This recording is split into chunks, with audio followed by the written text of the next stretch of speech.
We did a study that looked at fecal immunochemical tests, or FIT, as we call it, FIT, and its effectiveness for screening. And there's a lot of work in this area, especially now that there are so many new tests that are coming into the market for colorectal cancer screening.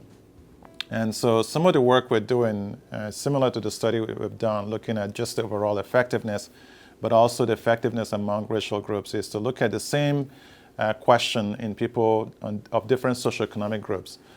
And this, of course, makes sense because if you have social barriers and other things, you may not actually follow those recommended steps, not because you don't want to, because of the structural barriers that prevent people from getting the care that they need.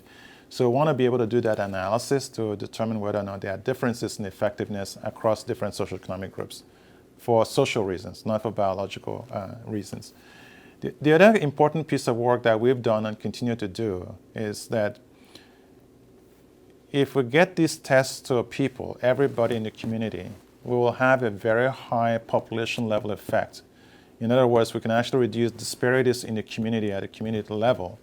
So the important area of work is how do we get the test to those people who haven't actually gotten screened.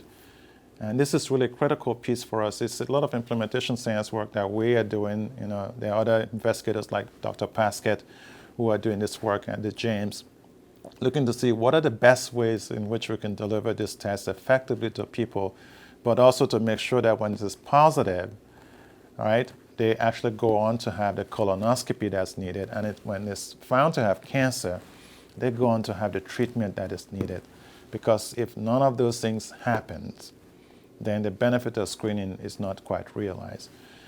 An important area of work that is also near and dear to my heart is the area around how do we close these gaps, right, in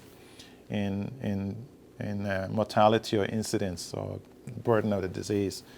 And again, it goes back to factors related to risk of colorectal cancer, reducing those risks like healthy lifestyle to reduce the prevalence of obesity, making sure that diet is healthy, people have regular physical activity, reduce smoking, and those are things that we continue to look at to try to optimize the way we work to prevent colorectal cancer disparities.